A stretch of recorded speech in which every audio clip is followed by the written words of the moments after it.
parce qu'on a déjà tourné une émission il y a 2 jours avec Patrick. Ouais. Vous vous rappelez de moi? On a fait une remontée de la scène, Voilà. tous les deux. Et qu'est-ce qui s'est passé après l'émission?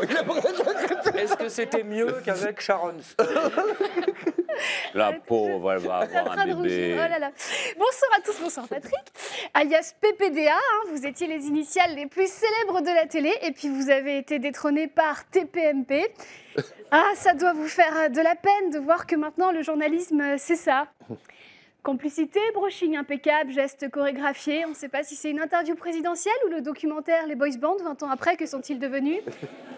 Mais l'actualité cette semaine... C'est pas faux. Hein.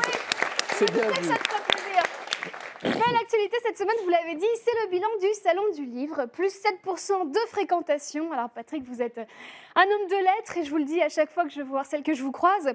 On aime tous les deux Proust et si je devais recommander un livre aux Français, je recommanderais Du côté de chez Swann. Mais si je devais recommander un livre aux Parisiens, je recommanderais Le Code de la route. Oh. Voilà. Ah bah oui. Elle est très drôle. Salon du livre où la Russie était à l'honneur, vu le climat diplomatique actuel en termes de malaise. C'est un peu comme si cette année, le partenaire officiel du Salon de l'agriculture avait été Lactalis. Ce malaise était dû au fait que Poutine aurait empoisonné quelqu'un sur le sol anglais. Poutine qui est un homme puissant, mais aussi riche et célibataire. Pardon. Ceci était un message de l'Association française des gens qui veulent recaser Laetitia Hallyday. C'est important, faut penser à elle un petit peu. Pourtant, il faut y aller pour avoir des problèmes diplomatiques avec les Anglais. Je vous rappelle que l'année dernière, c'était les 20 ans de la mort de Lady Di. Et nous, à l'Eurovision, on n'a rien trouvé de mieux que d'envoyer une chanteuse qui s'appelait Alma. Et personne n'a rien dit quand même. C'est quand même incroyable. Société, à présent, Nicolas Sarkozy a été autorisé à rentrer dormir chez lui pendant sa garde à vue. C'est toute la différence entre une garde à vue et un premier encart. Une garde à vue, on t'écoute et on te laisse dormir seul chez toi, c'est un privilège. Un premier encart, on t'écoute, on te laisse seul dormir chez toi, c'est un râteau. Alors, je sais que Nicolas Sarkozy, il n'a pas été droit dans ses bottes, mais aujourd'hui, il a besoin d'amour, d'accord? Il a besoin de soutien. C'est pourquoi, à 3, on va tous dire « Nicolas, c'est pas si grave ».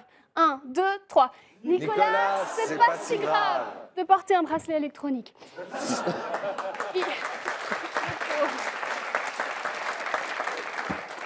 Il y aurait tellement de livres à conseiller à Nicolas Sarkozy en ce moment. Faut juste trouver les mots justes, vous voyez, pour lui dire.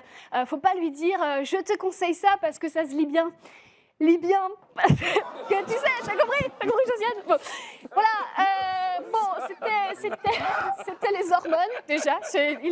Voilà, c'était ma dernière chronique. Non. Si, c'était. Non, tu reviens là. Non, puisque Canal+ m'oblige à prendre un congé maternité contre ma volonté, je tenais donc à vous dire que ça va pas se passer. Enfant, oui, ben voilà, et ben ça va pas se passer comme ça. Je vais aller faire des blagues ailleurs. Oui, je serai sur TFI. Non, c'est pas TF1, c'est TFI, Twitter, Facebook, Instagram. Je vous retrouve là-bas. Merci beaucoup. On se retrouve en juin. Merci.